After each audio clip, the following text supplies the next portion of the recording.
In the 1st century BC, a Roman transport vessel set sail with a cargo that was mathematically impossible. 50 tons of pure marble, carved for the Temple of Apollo, entirely entrusted to a single wooden hull. Today, the wreckage rests 150 feet underwater. The stone remains perfectly intact, while the ship itself is completely gone, leaving behind a chilling question. What rapid, violent force pulled this engineering marvel into the deep? For centuries, the true scale of this disaster remained entirely buried. It was easily dismissed by historians, written off as a localized myth of a lost temple beneath the waves. The physical site at Crimson Cape was simply too deep. The oceanic environment was far too hostile for early divers. The truth waited patiently in the dark. It wasn't until modern nautical archaeologists mapped the site, detailing the crushed remains of the hull, that they finally brought up a terrifying reality, the true fate of this sunken monument. Before the silence fell, this was a masterpiece of human ambition in motion. The massive 7-ton column drums had been meticulously separated from the bedrock. Their surfaces were left deliberately blank. This final sacred detailing was meant to be carved by master architects. Those men were already standing on distant shores, waiting for the stone to complete their monument to the gods. Every calculation had been made. Every heavy rope had been pulled tight. The crew watched as 50 tons of perfectly matched stone was lowered into the dark hold of the wooden ship. With every drum that descended, the pine keel was compressed deeper into the water, letting out an agonizing, audible groan. The ship was fully loaded. The journey was ready to begin. Later, isotope analysis on these colossal drums proved a chilling fact.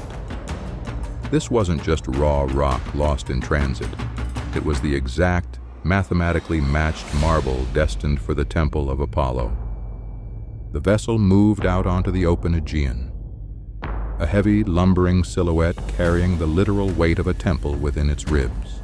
But with every mile that passed, the cold physics of the ocean pressed against the fragile wooden planks. The sea is a realm devoid of mercy.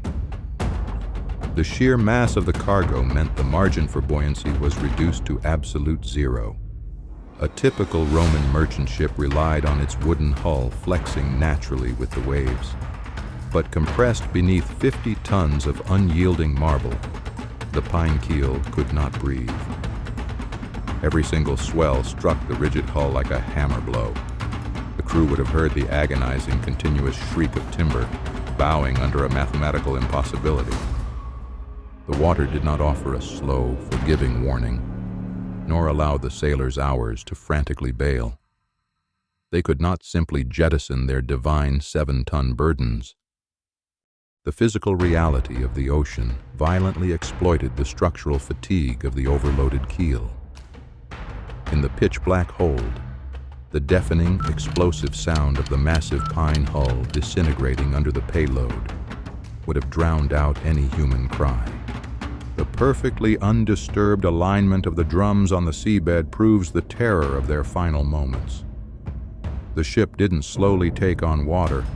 It suffered an instantaneous, catastrophic structural failure, dropping the crew into the abyss. In a matter of seconds, the ocean closed over the shattered hull. The violence of the descent would have been absolute.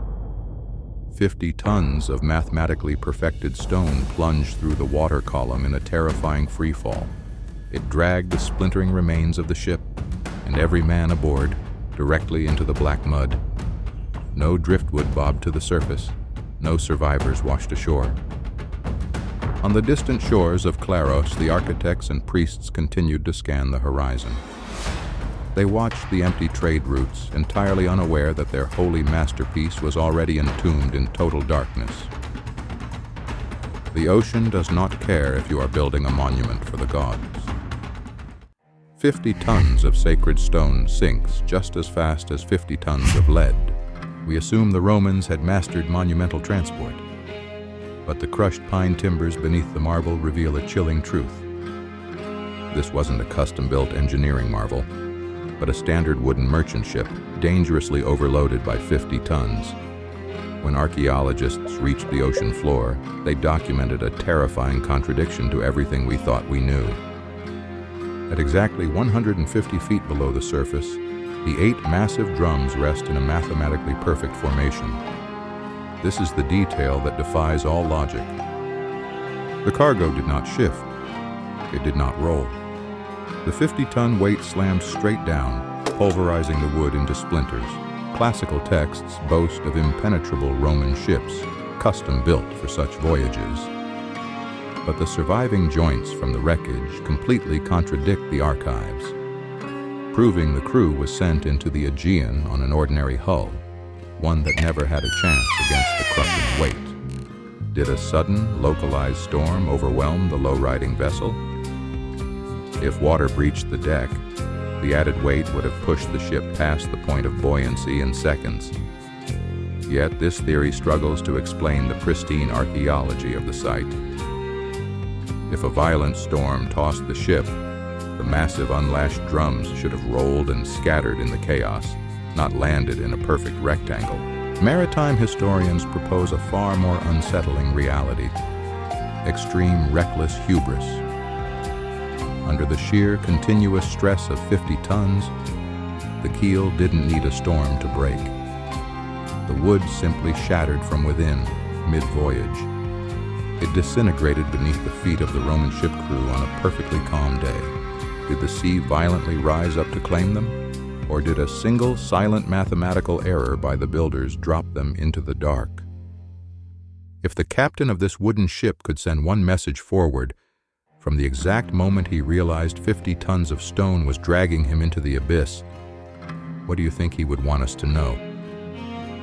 The haunting realization is that the men who designed this magnificent temple spent the rest of their lives staring at the horizon.